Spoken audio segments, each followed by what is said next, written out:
स्वागत है आपका हमारी यूट्यूब सीरीज में एलसीजी कॉमर्स क्लासेस में। और आज हम रिकॉर्ड करने वाले हैं चैप्टर 2 का जो रिमेनिंग है। कुछ दिनों से वीडियो रिकॉर्ड नहीं हो पाई ड्यू टू टेक्निकल रीजंस। थोड़े माइक में इशू थे और थोड़े कंप्यूटर में इशूज आ गए थे, तो थोड़ा सा सेटिंग्स वगैरह का इशू था ओबीएस की, तो इसलिए थोड़ा रिकॉर्ड में लेट हो गया। चीज़ें थोड़ी थोड़ी नॉर्मलाइज होने में टाइम लग गया। बीच में भी रिकॉर्डिंग्स लेट हुई हैं क्योंकि माइक का काफ़ी इशू रहता था और बाकी चीज़ों का इशू रहता था, तो सेटअप में कोई ना कोई अभी थोड़ा सा इशू चल रहा है, इसलिए दिक्कत हुई है बेटे। हमारी पूरी कोशिश रहती है कि हम लगातार रिकॉर्डिंग करें, लेकिन सेटअप के इशू के आगे सामने हम भी थोड़े से परेशान हो जाते हैं, तो इसलिए रिकॉर्डिंग बीच में रुक जाती है। ठीक है जी, स्टार्ट कर रहे हैं। आज के जितने भी रिमेनिंग टॉपिक है मैं आज ही आपके रिकॉर्ड कर दूंगा इस वीडियो में, जितने भी आपके रिमेनिंग टॉपिक अभी बचे हुए हैं। ठीक है, जो पहला टॉपिक है हमारा, जो मैं आज आपके साथ स्टार्ट कर रहा हूँ, वो है हमारा net investment versus gross investment.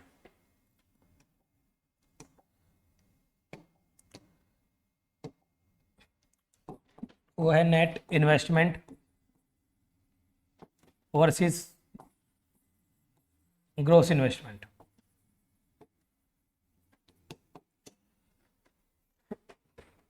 Concept जो नेट का और ग्रॉस का है, इसके बीच में एक चीज आती है हमारी डेप्रिसिएशन।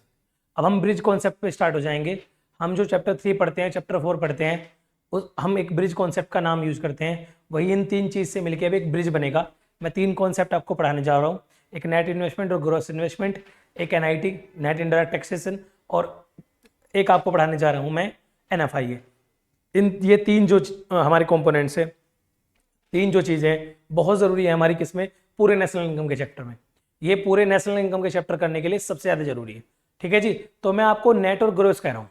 देखो, जैसे आप कहीं से सामान लेते हैं ना, तो उस पर दो वेट लिखे रहते हैं, एक नेट वेट, एक ग्रोस वेट।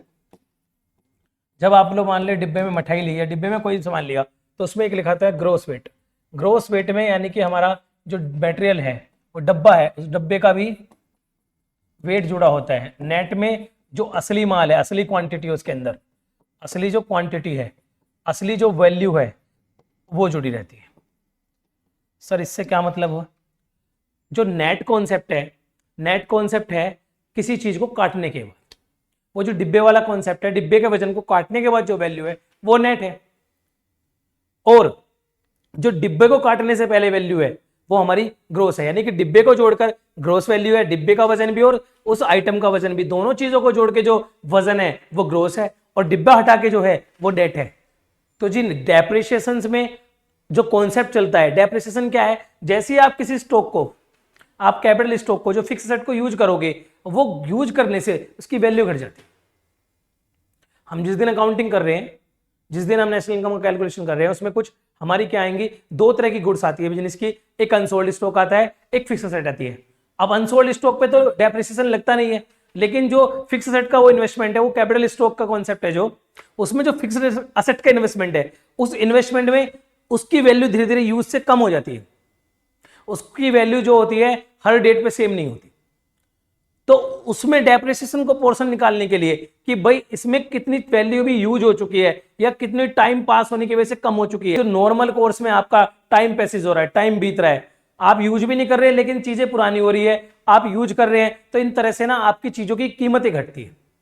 ये नॉर्मल है जी, ये नॉर्मल चीज है, तो इसे हम डेप्रिसिएशन कहते हैं। आज मैंने एसी लगाई, इस एसी की वैल्यू 15 दिन बाद, 20 दिन बाद सेम नहीं होगी। ग्रॉस जो इन्वेस्टमेंट है, ये इन्वेस्टमेंट है, इसमें हमारा जो भी असेट का पोर्शन है, फिक्स असेट का जो भी पोर्शन है, वो है विदाउट डेप, उस पे से डेप हटा नहीं है, वो है इंक्लूडिंग डेप। क्या है? इंक्लूडिंग डेप, वो है इंक्लूडिंग डेप। इसमें भी डेप जुड़ा हुआ है, इसमें डिब्बे का वजन जुड़ा हुआ है। हमने वो डिब्बे का वजन हटा देना तो असली कीमत आ जाएगी। इसमें तो जी अभी ग्रोस इन्वेस्टमेंट में नेट भी है और ग्रोस भी है। मान लो मैंने एक 10 लाख की मशीन परचेज की और अभी 6 महीने हुए, वो मान लो 10% खर्च होगी, तो वो 1 लाख की खर्च हो चुकी है। उसकी जो नेट वैल्यू है वो 9 लाख है। उसकी जो फिक्स एसेट की नेट वैल्यू है वो 9 लाख है। हमने जब से ग्रोस पे रिकॉर्ड करना है तो 10 लाख, और जब नेट पे रिकॉर्ड करना है तो 9 लाख। यानी कि डेप्रिसिएशन के सहित रिकॉर्ड करना है तो ग्रोस इन्वेस्टमेंट, और डेप्रिसिएशन हटा के रिकॉर्ड करना है तो नेट इन्वेस्टमेंट। ठीक है जी, ग्रोस और नेट का कॉन्सेप्ट यही है कि आप में ग्रोस में आपका डेप अभी जुड़ा हुआ है और नेट से डेप हटा हुआ है।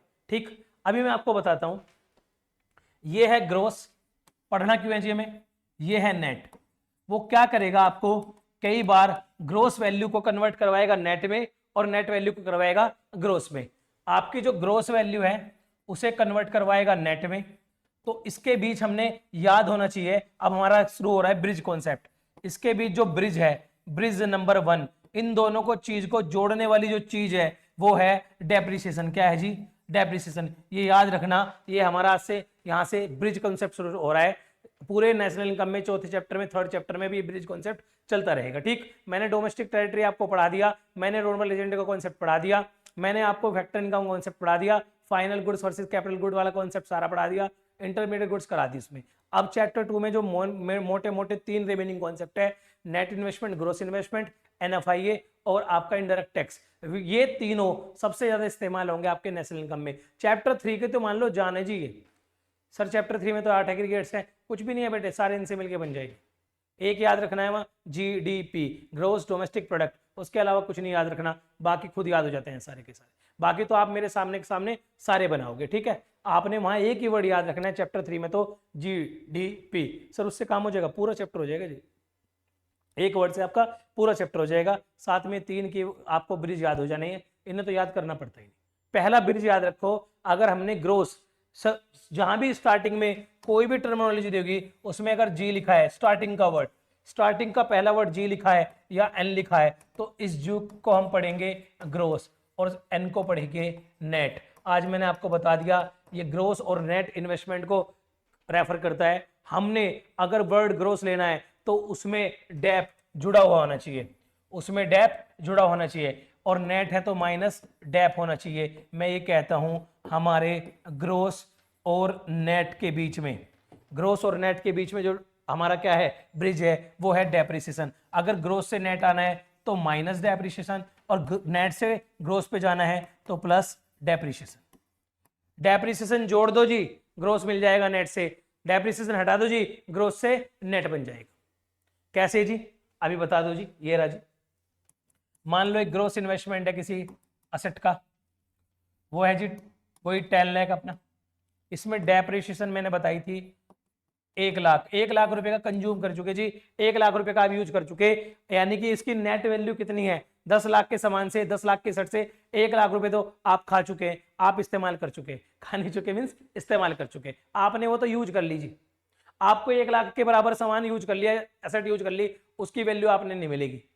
तो आप कहोगे असली माल कितने का है, डिब्बे का अलग माल कितने का है? कहेंगे जी 9 लाख का है डिब्बे का अलग माल।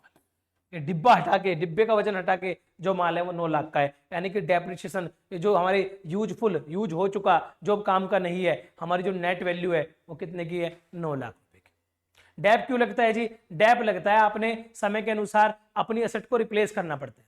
तो आप एकदम से तो क्या करोगे, एकदम से पैसे इकट्ठा नहीं करेंगे, धीरे धीरे प्रोविजन से उसको ऐड करते चलते हैं। इसको इसलिए रिप्लेस कॉस्ट का नाम दिया जाता है कि रिप्लेसमेंट कॉस्ट या फिक्स एसेट का कंजम्पशन, फिक्स एसेट का कंजम्पशन या आपका ड्यू टू टाइम वियर्स, जो भी डेप्रिसिएशन कह दे, कंजम्पशंस कह दे, फिक्स एसेट का या रिप्लेसमेंट कॉस्ट कह दे, ये सारी बात एक ही है। क्योंकि रिप्लेसमेंट कॉस्ट कहने का मतलब है ये इसके महत्व को बता रहा है, इसकी इंपॉर्टेंस को बता रहा है कि डेप्रिसिएशन का जो महत्व है, वैल्यू है, प्रोविजन जो बनाते हैं उससे हम रिप्लेस करने वाले हैं आगे चल के मशीन को, तो इसको रिप्लेसमेंट कॉस्ट तो इसलिए कह देता है।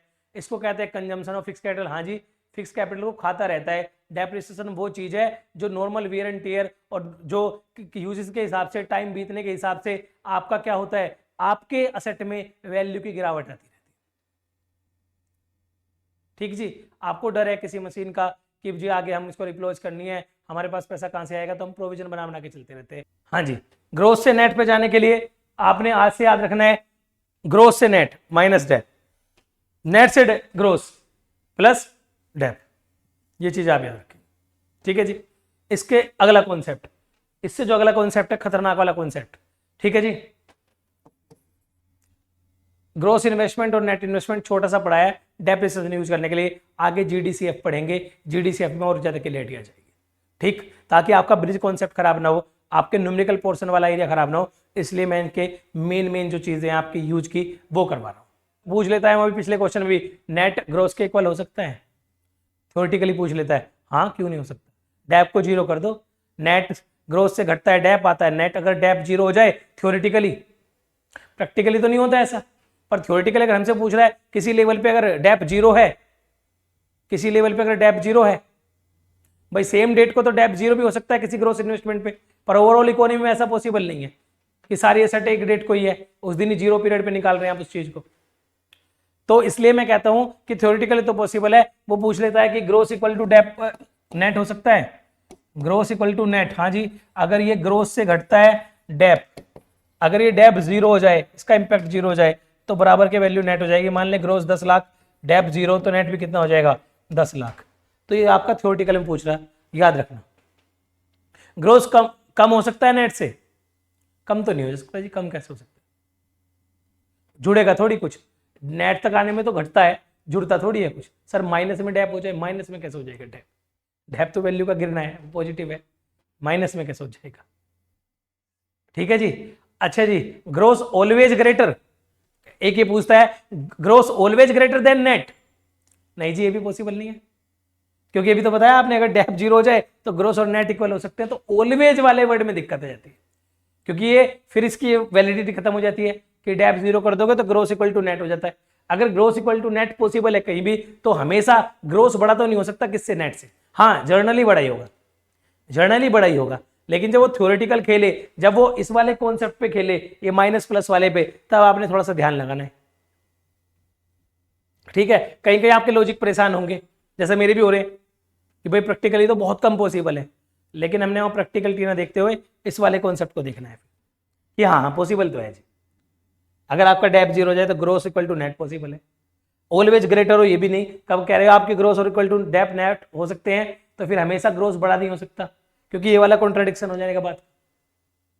कम हो सकता है, कम तो नहीं होगा जी, ग्रोस कम कैसे हो जाएगा, डेप जीरो भी जब भी बराबर हो जाएगा, कम तो नहीं हो सकता। ज्यादा हो सकता है, हमेशा ज्यादा होगा ये नहीं कहना है, लेकिन ज्यादा जनरली होगा। ठीक, बराबर भी हो सकता है। ठीक, तो ये कुछ क्वेश्चन पूछता है आपके हाई ऑर्डर में, ये जरूरी है जानने। जीडीसीएफ के जानने के साथ साथ बिजनेस इन्वेस्टमेंट के कंपोनेंट जानने के साथ साथ ये क्वेश्चन भी जानने जरूरी है। ब्रिज भी जानना जरूरी है कि ग्रोस से अगर नेट में कन्वर्ट करना है तो माइनस डेप, और नेट को ग्रोस में कन्वर्ट करना है तो प्लस डेप। हमेशा जब भी पहली फिगर होगी वो जी या एन होगी। किसी भी 8 के 8 एग्रीगेट में पहला जो वर्ड होगा वो जी होगा या एन होगा, तो उस जी और एन को कन्वर्ट करने का खेल हमने सीख लिया। अगर हमने जी पे जाना है एन से तो प्लस डेप, अगर एन जी से आना है एन पे तो माइनस डेप। ये वाला खेल हमने सीख लिया। अब एनएफआई है, हमने एक पढ़ा है वर्ड डोमेस्टिक टेरिटरी।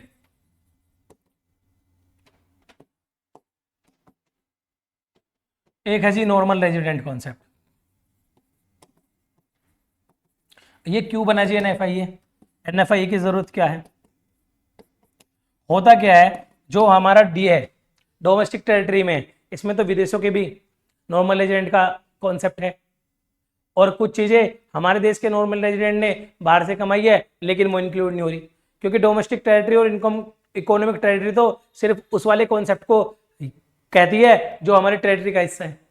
वो सारी गुड्स और सर्विस जो हमारे टेरिटरी में बनी है वो हमारे जीडीपी का पार्ट होगा, लेकिन उसका जो अल्टीमेट फ्लो है, लास्ट जो उसका रिजल्ट है, वो कहाँ पे फ्लो होगा, वो कहाँ के नॉर्मल रेजिडेंट को जाएगा, ये बात डोमेस्टिक टेरिटरी करती नहीं। अगर विदेशी कंपनियों ने हमारे यहाँ बनाया, प्रॉफिट बाहर ले गए, वो सारा अल्टीमेटली रिटेन अर्निंग बाहर ले गए। हमारे यहाँ से किसी ने कमाया, वो विदेशों में ले गए पैसा। यहाँ की प्रॉपर्टी से कोई रेंट विदेशों में चला गया, प्रॉपर्टी तो हमारे यहाँ सिचुएटेड है, उसका जीडीपी तो हमारे यहाँ, गुड्स और सर्विस की वैल्यू तो हमारे यहाँ काउंट होगी, लेकिन उसका जो अल्टीमेट फ्लो है वो तो चला गया विदेशों में। ऐसी ही कुछ प्रॉपर्टी हमारी विदेशों में हो सकती है, वो वहां के जीडीपी में काउंट हो जाएगी, लेकिन फ्लो अल्टीमेटली यहाँ जाएगा। कुछ लोग काम करके पैसा ला रहे हैं, वो यहाँ आ जाएगा। गुड्स और सर्विस वहां जनरेट हो रही है, लेकिन पैसा यहाँ फ्लो हो रहा है अल्टीमेटली। कोई बिजनेस काम करने जा रहे हैं तो रिटेन अर्निंग लेके आ रहे हैं, कोई प्रॉपर्टी है तो रेंट आ रहा है उससे, कोई आदमी काम कर रहा है, एम्प्लॉय काम कर रहे हैं तो सीओई आ रहा है। प्रॉपर्टी भी से भी कुछ आ सकता है विदेशों की हमारे यहाँ भी, और हमारे यहाँ का भी जा सकता है विदेशों में। कुछ सीओई भी जा सकते हैं और आ सकते हैं। कुछ एम्प्लॉय हमारे यहाँ भी इनके काम कर रहे होंगे, हमारे भी इनके यहाँ काम कर रहे होंगे। तो क्या हो सकता है, जब आप फॉरेन सेक्टर ऐड करने चलते हैं, जब आप चौथे सेक्टर की बात करते हैं फॉरेन सेक्टर, तो ये है ये इनकम है। दो तरह के कॉन्सेप्ट हो सकते हैं, या तो वो ट्रांसफर्स हो या वो फैक्टर इनकम हो। तो हम यहाँ बात कर रहे हैं एनएफआई में फैक्टर इनकम की। इसका फुल फॉर्म होती है net factor income from abroad. क्या होती है? Net factor income from abroad. मतलब जी नेट करने के लिए तो हमेशा दो चीजें लगती है। अगर किसी चीज को नेट लगाना है तो दो चीजें लगती है। तो नेट का कॉन्सेप्ट क्या है इसमें, ये कहते हैं factor income from abroad minus factor income to abroad. From मतलब हम वहां से लेके आए, हम अपनी जेबों में लेके आए, हमारे नॉर्मल रेजिडेंट। टू मतलब वो यहां से हमारी डोमेस्टिक टेरिटरी से अपने वहां ले गए। तो ये जी जब चौथा सेक्टर आप ऐड करोगे, फॉरेन सेक्टर ऐड करोगे, तो वहां एनएफआईए का कॉन्सेप्ट भी आएगा। तो एनएफआईए क्या है, net factor income from abroad. हमारे नॉर्मल रेजिडेंट ने पूरी दुनिया में वर्ल्ड की इकोनॉमी से कहीं से भी किसी भी टेरिटरी से जो पैसा आपकी हमारी इकोनॉमिक टेरिटरी में आया, जो भी पैसा हमारे देश में आया, अगर हम इंडिया के अकॉर्डिंग बात करें, जो भी पैसा हमारी इंडियन कंट्री के नॉर्मल रेजिडेंट ने कमाया इररेस्पेक्टिव ऑफ डोमेस्टिक टेरिटरी, वो हमारी किसका पार्ट बनेगा, एनएफआईए। किसका पार्ट बनेगा, एनएफआईए का। It will be part of our NFIA, net factor income from abroad. क्या होता है जी, ये तीन तरह से चलता है। कोई इंप्लॉई, उनके भी काम कर सकते हैं, हमारे भी, ठीक जी। ये मान लो इंडिया, ये मान लो यूएसए, वर्ड एम्प्लॉय। अगर एम्प्लॉय है जी, अगर उनके यहां उनके एम्प्लॉय हमारे यहां काम कर रहे हैं, तो ये एम्प्लॉय पैसा कहां ले जाएंगे, सीओई के रूप में यूएस से। कहां ले जाएंगे जी, यूएस से। तो ये सीओई किसका पार्ट बन जाएगा, यूएसए के इनकम का, क्योंकि नॉर्मल रेजिडेंट ऑफ यूएसए कहलाएंगे इनके एम्प्लॉय, ठीक जी। हमारे यहां डोमेस्टिक टेरिटरी में जनरेट हुई चीजें, गुड्स और सर्विस यहां जनरेट हुई, पैसा वहां फ्लो हो गया। तो जो जहां के नॉर्मल रेजिडेंट कहलाएंगे, मैं इनको यूएसए के नॉर्मल रेजिडेंट मान के चल रहा हूं, ये यूएसए में पैसा ले जाएंगे, तो हमारे डोमेस्टिक टेरिटरी में तो रहेगा, डोमेस्टिक टेरिटरी के पार्ट में तो बना, क्योंकि हमारी जो सर्विस जनरेट हुई वो यहां हुई, डोमेस्टिक टेरिटरी ऑफ इंडिया। लेकिन जो पैसा फ्लो हो गया अल्टीमेटली नॉर्मल रेजिडेंट में हो गया, कहां, यूएसए को। जब हम नॉर्मल रेजिडेंट की इनकम निकालेंगे, वो कौन सी इनकम होती है मैं बताऊंगा, तब ये सीओई जो हमारे डोमेस्टिक टेरिटरी से निकल के बाहर चला गया, वो हमारा पार्ट नहीं होगा। ये कहलाएगा FITA, factor income to abroad, ये कहलाएगा फीटा। अगर इनके यहां से हमारे एम्प्लॉय पैसा ले आए, तो वो कहलाएगा FIFA, factor income from abroad, ठीक है जी। पहला कॉन्सेप्ट है, पहला जो हमारा कंपोनेंट है एनएफआईओ का, वो है सीओई, जो एम्प्लॉय वर्क करके लाए, जो एम्प्लॉय पैसा लाए हमारे देश में, वो है जी सीओई। आ भी सकता है, जा भी सकता है, जाएगा तो फीटा, आएगा तो फीफा। जा रहे का मतलब है हमारी इनकम से बाहर हो रहा है, आ रहे का मतलब है हमारी इनकम में एंट्री ले रहा है, ठीक जी। क्या क्या आ जा सकता है, सीओई इन इंडिया में आएगा, इंडिया में आ रहा है फीफा, इंडिया से जा रहा है यूएस से जा रहा है FITA, factor income to abroad, income में ऐड करो, इनकम में ऐड करो, मतलब एनएफआईओ को प्लस करेगा, एनएफआईओ को प्लस करेगा, ये एनएफआईओ को माइनस करेगा, ठीक है जी। फीटा नेगेटिव टर्म में और फीफा पॉजिटिव टर्म में। अच्छा जी, उसके बाद रेंट एंड रॉयल्टी। रॉयल्टी किसी राइट पे मिलती है, लिटरेचर वर्क वगैरह में, रेंट किसी प्रॉपर्टी पे, तो रेंट एंड रॉयल्टी लिखा है वर्ड। रेंट एंड रॉयल्टी अगर आ रहा है तो एनएफआईए में फीफा, एनएफआईए में प्लस यानी कि फीफा पॉजिटिव, इसे कहेंगे फीफा, जा रहा है तो फीटा। फिर जी थर्ड पोर्शन, थर्ड है जी retained earning, profit. Third component है रिटेन अर्निंग, जो प्रॉफिट अगर हमारी कंपनी है बाहर देश में, तो प्रॉफिट यहां लेके आएगी। आ रहा है तो फीफा, आ रहा है तो फीफा, और जा रहा है यूएसए की तरफ को, ठीक है जी, तो फीटा। जो कंपनी यूएसए वाली है वो अपने यहां ले जाएगी, वो फीटा होगा।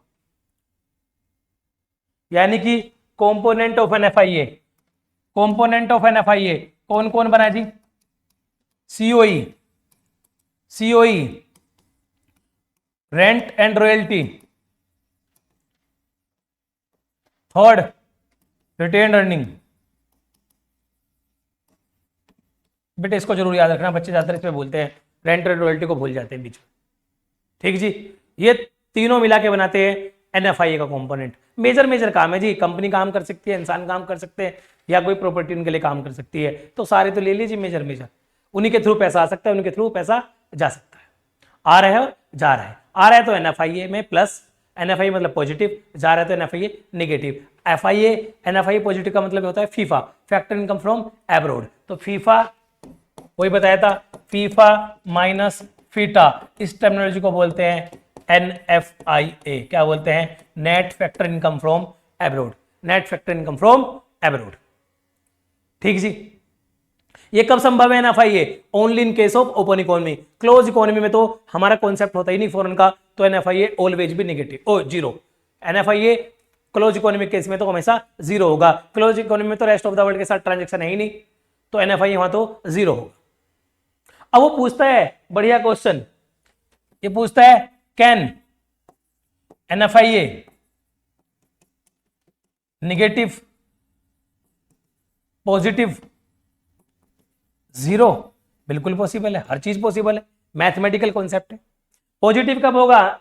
NFIA पॉजिटिव कब होगा? जब फीफा आने वाला पैसा मोर है किससे? माइनस फीटा, जाने वाले से आने वाला पैसा मोर है, आने वाला पैसा ज्यादा है जाने वाले पैसे से, तो फीफा क्या होगा?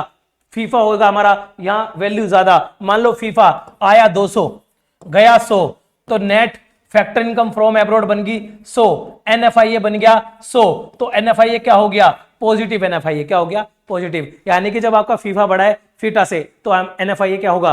पॉजिटिव। क्या होगा? पॉजिटिव। दैट मीन्स हमारे लोग नेट में पैसा अर्न करके लाएंगे, हमारे यहां से कम गया है, हम ज्यादा लेके आए, यानी कि हमारी इनकम में वृद्धि करेगा। क्या करेगा? बढ़ोतरी करेगा।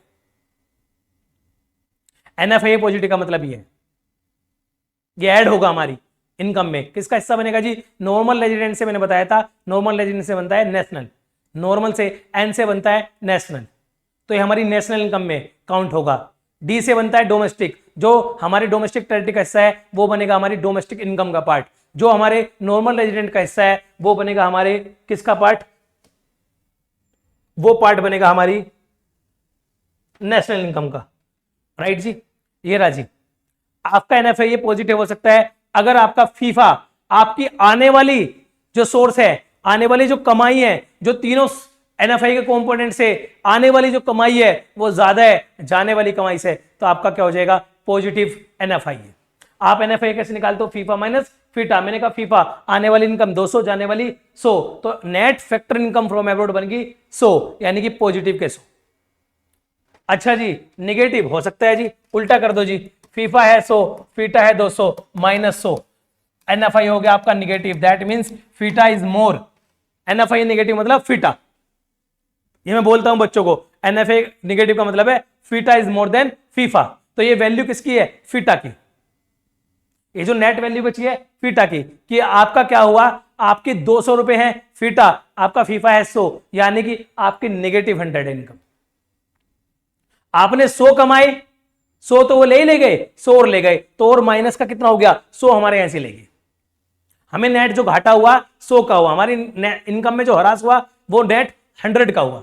जो हमारी नेशनल इनकम है वो 100 रुपए से क्या हो जाएगी? नेगेटिव। हमारा D बड़ा होगा इस केस में, और हमारा N होगा, जो नेशनल इनकम होगी वो छोट होगी, क्योंकि डोमेस्टिक इनकम से माइनस हो जाएगी। जब आप करोगे ना प्लस NFIA और ये नेगेटिव की फिगर होगी, तो प्लस माइनस माइनस, तो हमारी जो फीटा है वो नेशनल इनकम को कम करता है, फीफा इंक्रीज करता है। और अगर नेट NFIA नेगेटिव है तो वो भी हमारी, इसका मतलब दर्शाता है हमारा फीटा मोर है और वो हमारी नेशनल इनकम को कम करेगा।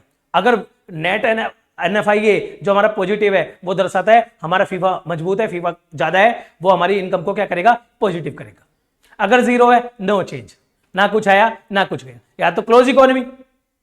नो चेंज मतलब ना कुछ आया ना कुछ गया, क्लोज इकोनॉमी, यानी कि कोई हमारा रेस्ट ऑफ द वर्ल्ड से ट्रांजेक्शन है ही नहीं। क्लोज इकोनॉमी में तो ऑलवेज जीरो NFIA, क्योंकि वहां कोई थर्ड जो वो है हमारे रेस्ट ऑफ द वर्ल्ड से कोई ट्रांजेक्शन है ही नहीं। दूसरा केस, अगर फीफा इक्वल टू फीटा है, FIFA equal to FITA, break even point, इसे कहते हैं हमेशा ब्रेक इवन पॉइंट पे हमारे 100 रुपए ही गए और सो ही आए, तो हम जी 0, हमने जो नेट चेंज किया, नेट NFIA गेन हुआ वो 0 है, ना हमारा कुछ गया ना हमारा कुछ आया, ऐसे हो जाएगा। हमने क्या कर दिया, टाई अप, मैच टाई कर दिया। जहां मैच टाई हो जाए या rest of the world transaction हो ही ना, वहां NFIA 0।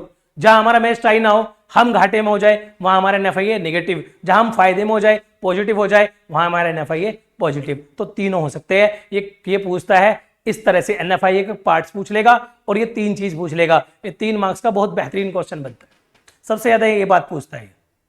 तो NFIA को बहुत ध्यान से पढ़ के जाना। NFIA क्या है जी, नेट फैक्टर इनकम फ्रॉम एबर्ड। हमारे रेस्ट ऑफ द वर्ल्ड से भी 2 तरह के होती है, एक तो ट्रांसफर इनकम जिसको हम पार्ट नहीं मानते, लेकिन एक होती है फैक्टर इनकम जो काम करके आती है, जो हमारे प्रॉफिट का पार्ट होती है, बिजनेस से काम करके या वेजेस के थ्रू, हमारे COE के थ्रू आती है। वो जी जो काम से आएगी, मेहनत से आएगी, उसे बोलेंगे फैक्टर इनकम, और वो पार्ट होगी हमारी किसका, इनकम का पार्ट होगी। तो हम यहाँ फैक्टर इनकम ढूंढ रहे, नेट फैक्टर इनकम बोला है। Factor income rest of the world बोले, कुछ भी बोले, लेकिन वर्ड अगर फैक्टर है तो it will be part of our income. अगर वो पॉजिटिव है तो प्लस, नेगेटिव है तो माइनस। ठीक है जी, अगर वो 0 है तो नो चेंज। ठीक, इस तरह का करना है। ठीक, अब ये जो NFIA है, NFIA क्या है, एक वर्ड आएगा जी D, डोमेस्टिक, सेकंड प्लेस पे होता है वर्ड। एक होता है N, जो सेकंड प्लेस का N है, फर्स्ट प्लेस का N नेट, सेकंड प्लेस का दर्शाता है वर्ड नेशनल। किसी भी टर्मिनोलॉजी में सेकंड वर्ड D है तो वो दर्शा रहा है, जैसे कि मैं एग्जांपल ले लूं GDP और ये ले लूं GNP, तो जो सेकंड वर्ड है, सेकंड D है, ये जो सेकंड D है ये दर्शा रहा है डोमेस्टिक को, और ये सेकंड प्लेस का N है ये दर्शा रहा है नेशनल को। ये नेशनल कॉन्सेप्ट होता है नॉर्मल रेजिडेंट की इनकम का, और ये D होता है डोमेस्टिक टेरिटरी का कॉन्सेप्ट। जो भी वैल्यू डोमेस्टिक टेरिटरी में ऐड हुई है वो सारे इस D का हिस्सा बनेगी। जो भी वैल्यू चाहे डोमेस्टिक टेरिटरी का पार्ट है या नहीं है, लेकिन वो नॉर्मल रेजिडेंट ने कमाई है दैट कंट्री के, वो नॉर्मल रेजिडेंट के होल्ड पे है, वो नॉर्मल रेजिडेंट का हिस्सा है, तो वो हमारे किसका पार्ट बनेगा, नेशनल का। तो हमने ब्रिज नंबर 2 स्टार्ट कर रहे हैं जी।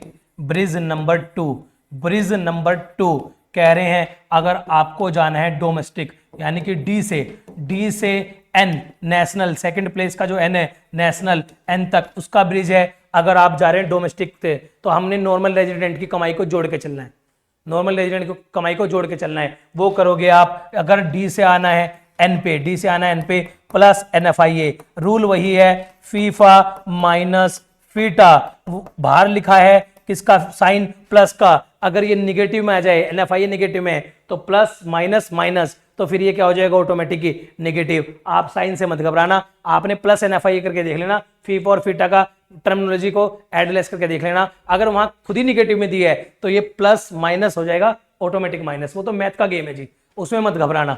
आप ये रखना, हमने D से N पे जाते करना है प्लस NFIA। सर अगर खाली फीटा दिया है तो ऑटोमेटिक माइनस हो जाएगा, देखो plus FIFA minus FITA, plus minus minus. खाली फीफा दिया है तो ऑलरेडी प्लस हो जाएगा, प्लस प्लस प्लस, क्योंकि ब्रैकेट में लिखिए दोनों वर्ड, मल्टीप्लाई में आपके साइन चेंज हो जाएंगे। तो आपने वो नहीं घबराना, अलग अलग नहीं, आपने रट्टा नहीं लगाना चीजों का। इसके बीच का जो ब्रिज है डोमेस्टिक से नेशनल के, वो NFIA 2 चीज को जोड़ के बनता है, फीफा माइनस फीटा। अगर सिंगल वैल्यू दी तो हम इसको देख लेंगे प्लस की है माइनस की। फीफा नेगेटिव, फीफा माइनस होगा, और फीफा जुड़ेगा, फीफा पॉजिटिव, फीफा जुड़ना है, फीटा हटना है, अगर सिंगल दी है। अगर NFIA नेगेटिव दिया है तो वही NFIA करोगे प्लस, नेगेटिव की वैल्यू है प्लस माइनस माइनस। तो साइन से तो जी आपने घबराना नहीं है। मैंने तो नॉर्मल कोर्स में बताया आपको, NFI दिया है, डोमेस्टिक को नेशनल बनाने के लिए प्लस NFI करते हैं। क्या करते हैं, प्लस NFIA। अच्छा, नेशनल को डोमेस्टिक बनाने को कहते हैं माइनस NFIA। रूल वही है, फीफा माइनस फीटा। आप जी मैथ की तरह, मैथ वाली वैल्यू की तरह गेम खेल लेना। अब ये माइनस है, अगर कोई माइनस की वैल्यू है तो प्लस हो जाएगी। जैसे यहां लिखा है माइनस NFIA, खाली फीटा दिया है नेगेटिव में, तो माइनस माइनस प्लस, फीटा जुड़ जाएगा। फीटा दर्शाता है कि हमारी डोमेस्टिक टेरिटरी का पार्ट क्या था। फीटा होता है हमारी डोमेस्टिक टेरिटरी का पार्ट जो बाहर चला जाता है। फीफा होता है दूसरों की डोमेस्टिक टेरिटरी का पार्ट जो हमारे नेशनल्स में आ जाता है, हमारे नॉर्मल एजेंट के आ जाता है। तो फीफा दूसरों की डोमेस्टिक टेरिटरी का पार्ट है जो हमारी इनकम में जुड़ेगा। जो अब तक दूसरे के D में जुड़ा हुआ था वो फीफा है। वो फीफा हम अपने यहां ले आएंगे, हमने जो विदेशों से कमाई की है वो अपने यहां ले आएंगे, वो हम अपने यहां नेशनल इनकम में जोड़ लेंगे। फीटा वो है जो दूसरे ने हमारे यहां से कमाया, अब वो अपने घर ले जाएंगे, तो फीटा हमारी डोमेस्टिक टेरिटरी से निकल के वहां चला जाएगा। तो क्या बन जाएगा हमारा, नेशनल। जैसे ही और हमारा फीफा जुड़ेगा तो हमारा क्या बन जाएगा, नेशनल पूरा कंप्लीट। कितना गया कितना आया, कितना गया आया के जो हम नेट को कहते हैं वो कहते हैं net factor income from abroad. ये जी आपका NFI भी खत्म हो गया।